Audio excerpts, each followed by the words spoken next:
네, 오늘은 우리 에스라 8장의 마지막 부분입니다. 31절에서 36절의 말씀을 보게 되겠는데, 오늘 이 새벽에 이 에스라 8장의 마지막 내용을 살펴보기에 앞서서 우리가 먼저 1절에서 14절까지는 무엇을 살펴볼 수 있었습니까? 1절에서 14절에서는 제2차 귀환자들의 명단이 어떠한지 우리가 잘 기록되어 있었고, 이것이 어떤 의미를 가지고 있고 어떤 영적 교훈을 알려주는지 우리가 함께 살펴봤습니다. 이어서 15절에서 30절에서는 제2차 귀환을 준비하는 이 앞두고 준비 상황을 이루어지는 것들을 살펴볼 수 있었습니다. 제2차 귀환자들을 어떻게 했습니까? 에스라 선지자가 전부 아하와 강 근처로 모이게 하여서 세심하게 빠진 것이 없는가 다 꼼꼼히 체크하면서 에스라가 준비하였는데, 딱 한 가지 에스라가 문제가 되는 상황을 발견하게 되죠. 바로 레위인이 없다라고 하는 사실이었습니다. 레위인이 없다라고 하는 사실은 사실 에스라 선지자에게 굉장히 큰 걸림돌이었습니다. 에스라 선지자가 이 모든 바벨론의 예루살렘으로 가기 원하는 귀한 자들을 데리고 가서 하고자 하는 것은 말씀을 통해서 하나님만을 온전히 경외하는 믿음의 신앙 공동체로 변화시키려는 데 목적이 있었기 때문입니다. 근데 레위인이 없다라고 한 그것은 어떤 것이었냐면, 제사장이 많아서 어떠한 말씀을 전하고 하나님의 뜻을 전하는 일엔 부족함이 없었으나 그 결국에는 성전에서 오늘 우리가 다니는 영일교회도 그렇지만 우리 성도님들이 우리 목사님들 말고도 각자 맡은 또 사명과 역할들이 있지 않습니까? 오늘 이 시간에도 권사님께서 반주하여 주시지 않으셨다면 우리가 아름다운 음으로 함께 찬양할 수 없던 것처럼 레위인들이 감당하고 해주어야 될 가장 성전의 모든 귀한 일, 성전의 모든 일들을 잘 감당해 주어야 필요했기 때문입니다. 그래서 에스라 선지자가 이 레위인을 잘 수소문하여서 드디어 다 채워지게 되고, 이제 모든 준비가 완벽하게 끝나서 드디어 출발의 때가 도래하여 예루살렘을 향하여 나아가게 됩니다. 우리 이제 그 출발의 때가 도래하여서 예루살렘으로 나아가는데, 우리 31절의 말씀 본문으로 돌아와서 함께 다시 읽어보도록 하겠습니다. 첫째 달 12일에 우리가 아하와 강을 떠나 예루살렘으로 갈새 우리 하나님의 손이 우리를 도우사 대적과 길에 매복한 자의 손에서 건지신지라. 아멘. 우리가 8장 31절을 보면 첫째 달 12일에 우리가 아하와 강을 떠나 출발했다라고 하고 있습니다. 그런데 우리가 에스라 7장 9절을 다음에 함께 잠깐 다시 보실까요? 우리가 첫째 달 초하울에 바벨론에서 길을 떠났다고 했죠.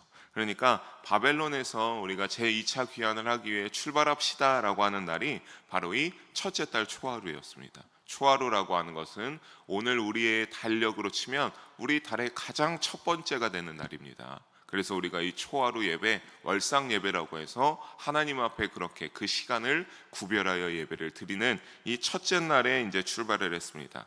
그런데 오늘 본문을 보게 되면 출발한 날은 12일이 되는 날에 출발했다라고 오늘 본문 31절에서 알려주고 있습니다. 즉 우리가 15절에 먼저 아하와 강에 모여서요, 여러분 이제 인구조사를 할 때 레위인이 빠졌다라고 하는 사실을 3일간 인구조사를 실시했고 레위인이 없음을 확인하지 않았습니까? 그 레위인을 다시 보완하는데 9일 정도가 걸렸던 겁니다. 그래서 총 12일의 그 기간이 소요되어서 다 12일이 되는 날, 그러니까 따지고 보면 11일 동안 모든 레위인까지 완벽하게 준비를 마치고 12일째 되는 날 드디어 2차 귀환자들이 모두 예루살렘을 향하여 출발하게 되었다라고 하는 소리입니다.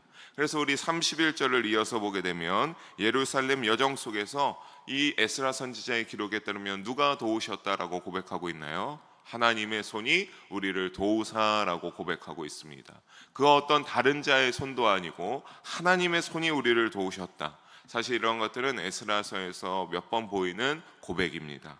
하나님의 손이 그들을 도우심으로 어디에서 보호하셨습니까? 대적과 매복한 자의 위협에서 안전하게 우리를 보호해 주셨다. 우리를 거기에서 건지셨다라고 기록하고 있습니다.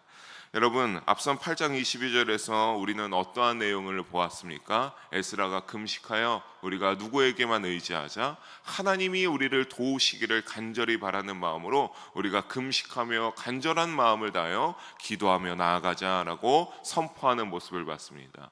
우리가 에스라는 그냥 단순히 선지자로서의 역할만이 있는 것이 아니었습니다. 당시의 지배국이었던 바사 제국의 아닥사스다 왕이 너무나 아끼는 신하여서 솔직히 말해서 아닥사스다 왕에 우리가 이 먼 여정을 가는데 당신이 준 상당히 많은 이 예물들과 우리 이스라엘 백성들이 준 예물들을 가지고 가기에 위험이 도사리고 있습니다 라는 이 한마디를 하면서, 그러니 왕이시여 우리에게 당신의 군사를 좀 붙여주십시오 라고 하면 아닥사스다 왕이 지체 없이 가장 자신이 아끼던 신하 에스라를 향하여서 충분히 다 모든 군사를, 호위하는 군사를 붙여주고도 남았을 일입니다. 하지만 그들은 아까 말씀드렸던 대로 어떻게 했습니까? 그것을 의지하는 것이 아니라 누구를 의지하기로 결단했다? 오직 여호와 하나님만 의지하며 나아가자라고 결단하였다라고 말씀드렸습니다. 그 선포한 바를 우리가 살펴봤었습니다. 그래서 엄청난 양의 금은보화가 가득한 예물을 챙기고 가는 와중에도 그 여정이 4개월 정도를 걸어가야 했거든요. 거기에서 험난한 길을 무사히 도착하는 일이란 사실 불가능에 가깝죠. 많은 수의 인원들과 금은보화와 또 그 가족별로 떠나와서 어린아이들과 여자들과 나이가 많은 사람들도 있었는데 거기에 4개월의 안전하게 가는 것은 참으로 어려운 일이었습니다. 그래서 여기에서 건지신지라, 이 건지다라고 하는 히브리 원어를 살펴볼 때 나찰이라고 하는 단어라고 하는데요, 이것은 바로 극한 상황에서 구원을 받았다라고 하는 것을 가리킵니다. 그러니까 정말로 우리가 한 것이 아니라 하나님이 우리를 극한 상황과 어려운 상황 속에서 우리를 어떻게 하여 주셨다라고 하는 겁니까? 구원하여 주셨다라고 에스라 선지자가 기록하고 있는 겁니다. 오직 여호와 하나님만 의지하기로 한 그들의 기도를 들으시고 하나님이 도와주셨기 때문에 이렇게 된 줄로 믿습니다. 사랑하는 성도 여러분, 믿음으로 우리가 하나님을 의지하고 기도할 때가 있지 않으십니까? 우리의 모든 어려운 것들을 하나님 앞에 내려놓고 여러분이 기도하는 때가 있죠. 그럴 때 여러분 들으시고 그 권능의 손길로 보호하여 주신다는 그 믿음을 절대 놓치지 마시기를 주님의 이름으로 부탁드리겠습니다. 우리가 때로는 기도하다 보면 불안함이 차고 올라와서 이게 끝까지 이렇게 기도하면서 기다리는 것이 맞는 것인가, 뭐 그럴 때도 있지만 여러분 나름대로 또 준비할 것은 준비하고 여러분의 손길로 따라가되 여러분의 믿음은 어떻게 해야 되겠습니까? 이들처럼 늘 하나님이 도와주신다, 우리를 보호하여 주신다라고 하는 그 믿음을 꼭 잊지 마시기를 바라는 우리 모든 성도님들 되시기를 주님의 이름으로 소망합니다. 예루살렘에 이렇게 무사히 제2차 귀환자들이 도착했습니다.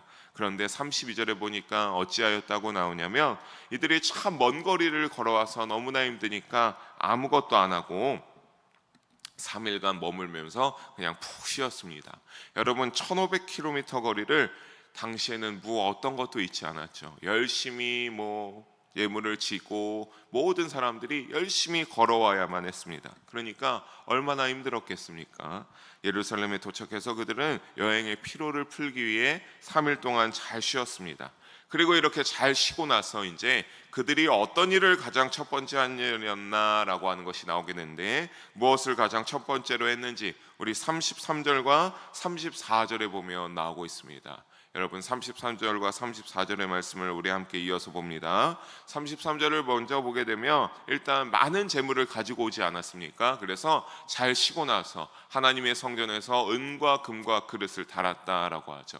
그러니까 제4일, 3일을 쉬고 4일째가 되는 날에 모든 예물을 가지고 성전으로 갔습니다. 그리고 그 성전으로 가서 다시 어떻게 하는 겁니까? 그 가져온 무게대로 맞는가 다시 무게를 재기 시작했습니다. 다시 무게를 재고 그것을 다 전부 잘 맞게 재어서 누구에게 넘겼다고 합니까? 제사장 우리야의 아들 무레못의 손에 그 모든 것을 넘겼다라고 합니다. 그러니까 모든 성전에 가지고 온 성전에 바치기 위한 예물들을 준비해서 가져온 것을 가장 첫 번째로 예루살렘에서 받은 사람은 누구입니까? 이 무레못이라고 하는 제사장입니다. 아마 그래서 이러한 흐름으로 볼 때 이 무레못이라고 하는 제사장은 성전의 이러한 모든 예물을 잘 횡령되지 않고 뺏기지 않고 잃어버리지 않도록 관리하는 자였을 것으로 볼 수 있겠습니다. 다만 워낙 많은 양을 가지고 왔죠. 우리가 앞서 봤을 때도 굉장히 많은 양을 가지고 왔었습니다. 그래서 그것을 어떻게 했습니까? 혼자 이 무레못이 처리한 것이 아니라 뒤에 보면 비느하스의 아들 엘르아살, 예수아의 아들 요사밧, 노아랴 이런 사람들과 함께 예물을 받아들여서 성전에 보관하게 됩니다. 이것은 왜 이렇게 했냐면 이제 워낙 양이 많으니까 다른 몇 사람들이 입회하여서 투명한 공정성을 발휘하기 위하여서 이렇게 받아들인 것으로 생각하면 되겠습니다. 그래서 34절을 그 다음에 이어서 보면요, 그 무게를 측정한 다음에 어떻게 했습니까? 다시 어떻게 했다? 다시 그때 기록하였다라고 나오고 있습니다. 여러분, 이것을 왜 이제 가지고 와서 잘 체크했으니까 우리는 그냥 드렸다라고 생각하면 되는데 왜 다시 기록해야 되는가? 그것은 바로 두 가지를 좀 헤아려 볼 수 있는데, 혹시 모를 누가 또 중간에 그럴 수 있지 않습니까? 가지고 오는 사람 중에 그 물질을 보고 마음이 경거망동하여서 내가 가지고 싶은 욕심이 일어날 수도 있으니까 재산의 도난이나 횡령을 미연에 방지하기 위한 공정성과 투명성을 위하여서 이렇게 다시 가지고 온 무게를 맞는가 기록하였습니다. 또 에스라 선지자는 아까 말씀드렸듯이 아닥사스다 왕의 아끼는 신하라고 말씀드렸죠. 근데 단순히 그냥 이 아닥사스다 왕이 에스라에게 그래 에스라야 너 가서 성전을 재건하고 귀환하는 자들을 재건하기 위해서 데리고 가라라고 하지 않았죠. 저와 앞서 살펴볼 때 아닥사스다 왕이 그냥 선지자의 역할만 하는 것이 아니라 총독의 역할, 어떠한 당시의 지배국의 신하로서의 총독의 관리하는 역할까지 할 수 있음을 아닥사스다 왕이, 이 에스라 선지자가 이 아닥사스다 왕이 아끼는 신하로서 모든 권한을 또 주었기 때문에 에스라는 어떻게 해야 되는 겁니까? 이 모든 자세한 것들을 다 일일이 체크하고 기록하였기 때문에 이것을 우리가 그대로 잘 성전에 가지고 왔습니다라고 왕에게 보고를 그대로 했어야 했기 때문에 이렇게 다시 기록하는 일을 했어야 했습니다. 그래서 이제 이런 모든 것들, 가지고 온 예물을 하나님의 성전에 예물의 뜻에 맞게 하나님 앞에 거룩히 다 올려드리고 그들은 어떻게 하는가? 하나님 앞으로 나아가기로 결단합니다. 우리 35절의 말씀 어떻게 나아가는지 함께 다시 한번 읽어보도록 하겠습니다. 좀 길지만 함께 읽어봅니다. 사로잡혔던 자의 자손 곧 이방에서 돌아온 자들이 이스라엘 하나님께 번제를 드렸는데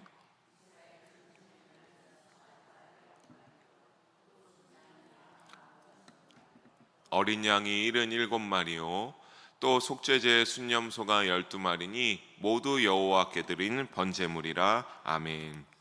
하나님께 나와서 우리 먼저 35절 앞부분을 보면 무엇을 드렸습니까? 번제 제사를 올려드렸습니다. 두 가지 종류의 사람들이 등장하게 되죠. 바로 사로잡혔던 자, 돌아온 자들이라고 하는 표현이 등장하고 있습니다. 여러분, 여기서 사로잡혔던 자는 뭐냐면 말 그대로 전쟁에서 패했을 때 바벨론의 포로로 끌려갔다 온 자들입니다. 그리고 돌아온 자들은 어떤 자들이냐? 우리가 저와 예레미야서를 볼 때 두 가지 종류의 사람들이 있었죠. 전쟁에서 패해서 포로로 끌려간 자들, 또 그냥 거기에 어떠한 자들? 순응한 자들, 그냥 포로로 끌려가겠다라고 한 자들이 있었습니다. 그런데 그들은 이방에서 돌아왔다. 거기에서 잘 하나님의 은혜로 이렇게 은혜로 지내다가 이제 바벨론에서 오랜 세월을 지내고 있다가 이제 다시 예루살렘으로 돌아온 사람들 두 가지를 가리킵니다. 이 두 가지 표현은 또 어떤 것을 의미하냐?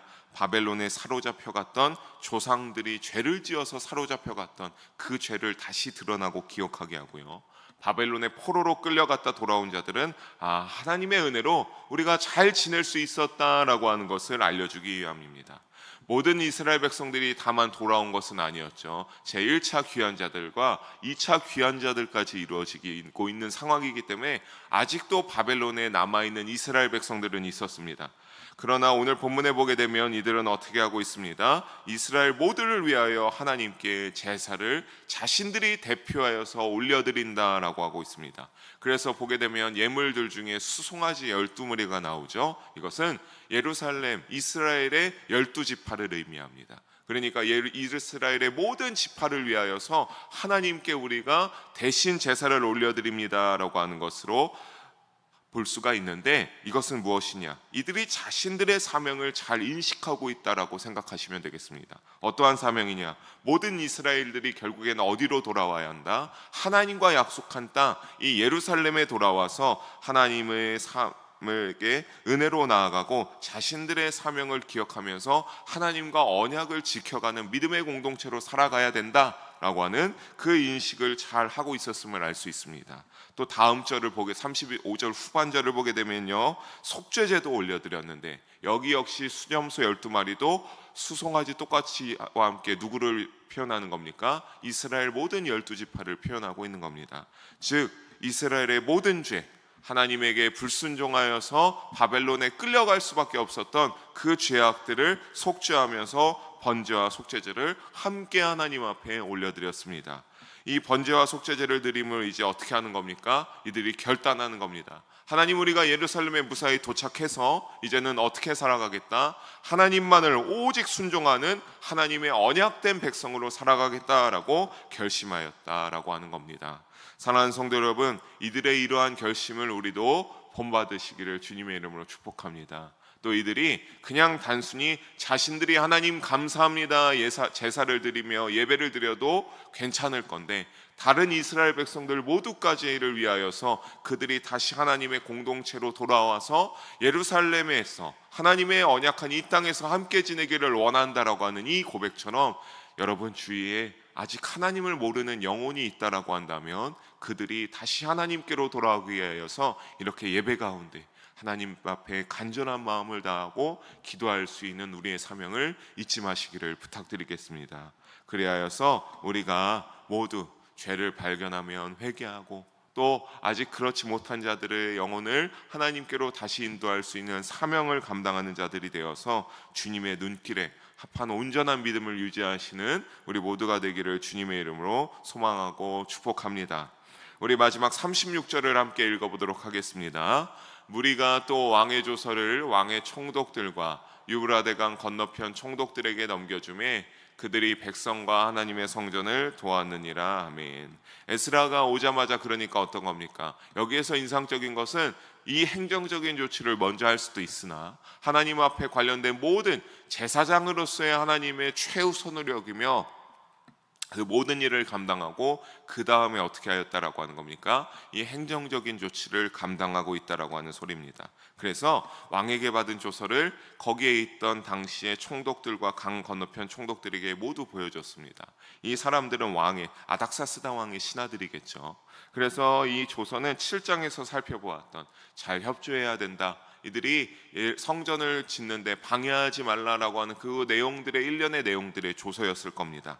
이것으로 보고 이제 에스라가 이들에게 보여주니 이들은 어떻게 하지 않을 수 없습니까? 이스라엘 백성들을 도와주지 않을 수 없죠. 다 도와줘야 되고 이들이 하나님 앞에 예배를 잘 드릴 수 있도록 잘 서포터해야만 했습니다. 그래서 마지막 고백처럼 어떻게 해요? 백성과 하나님의 성전을 도왔느니라 라고 하는 이 기록대로 도와주지 않을 수가 없었습니다.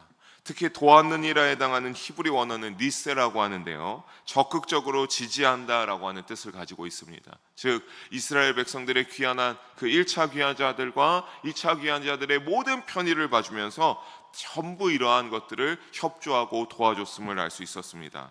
여러분, 이스라엘이 이런 특권을 받을 수 있는 근거는 결국엔 어디에 있는지 아십니까? 그건 바로 다른 데 있지 않습니다.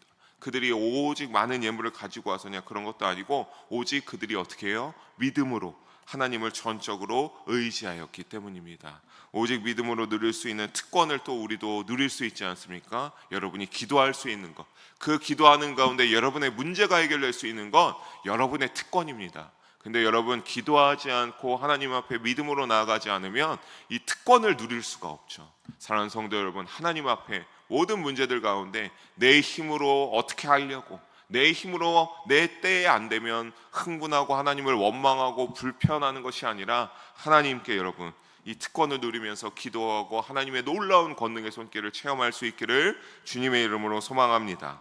말씀을 정리합니다. 사랑하는 성도 여러분, 에스라와 귀한 자들이 결국에 이 많은 예물을 가지고 무사히 도착하여서 하나님 앞에 이렇게 예배를 올려드리며 귀한 거룩한 모습으로 이 오늘 8장의 제2차 기한이 종결되는 것은 다른 이유가 아닙니다. 그들이 워낙 많은 예물을 가지고 와서도 아닙니다. 그냥 하나님께 돌아와서 어떻게 해요? 마지막 좀 전에 말씀드린 결론처럼 믿음을 회복하고 하나님을 기업으로 삼고 하나님의 백성으로 이제 우리가 여기에서 다시 살아가겠습니다라고 하는 그 결단을 하나님이 귀히 보셨기 때문입니다.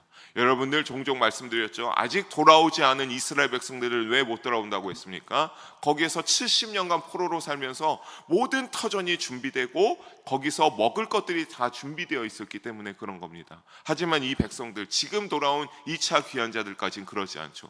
그런 것들이 있으나 하나님이 약속한 이 땅에서, 하나님의 성전에서 우리가 오직 예배드리며 하나님께 믿음으로 살아가겠다라고 결단한 그 믿음을 하나님이 귀하게 보시고 하나님이 이렇게 놀라운 것들을 축복하고 허락하여 주신 겁니다. 여러분, 우리도 이 마음을, 하나님이 무엇보다 그들의 믿음을 보시고 사랑하셨던 이 마음을 우리가 동일하게 캐치할 수 있기를 부탁드리겠습니다. 다른 것이 아니라 하나님이 너무나 사랑하셔서 이들을 그렇게 인도하신 겁니다. 우리도 동일한 특권을, 여러분, 은혜를 받았죠. 우리를 너무 사랑하셔서 높은 가치로 여기셔서 어떻게 하셨습니까? 여러분이 죄에 빠져 사망으로 지옥에 가지 않도록 그 아들 예수님을 우리에게 보내주시지 않으셨습니까? 그의 아들을 통하여 우리가 구원을 받을 수 있었습니다. 여러분, 이 특권을 확신하고 이번 한 주간의 삶 가운데에 한 주도 주님의 부름에 믿음으로 아멘 화답하시고 주님과 동행하시는 삶의 자리, 믿음의 여정이 되기를 주님의 이름으로 간절히 소망하며 축원합니다. 기도하시겠습니다. 사랑의 하나님 아버지, 오늘도 귀한 말씀 함께 나누게 하심을 감사와 영광을 올려드립니다. 하나님 아버지, 우리도 늘 믿음으로 살아가는 자들답게 그냥 단순히 믿음만 가지고 있는 것이 아니라 그 믿음에 따라 늘 입술로 고백하게 하여 주시옵소서. 입술로 고백하며 또 행동으로 이어지는 우리의 믿음의 삶이 되게 하여 주시옵소서. 그래서 주님께서 우리에게 하나님의 자녀로 허락하신 놀라운 특권을 누리는 자들 되게 하여 주시고 늘 주님과 동행하며 살아갈 수 있는 우리 모든 영일 성도님들, 이 시간에 있는 자들 될 수 있도록 함께 하시고 인도하여 주시옵소서. 감사드리며 사랑이 많으신 우리 주 예수님의 이름으로 기도드립니다. 아멘.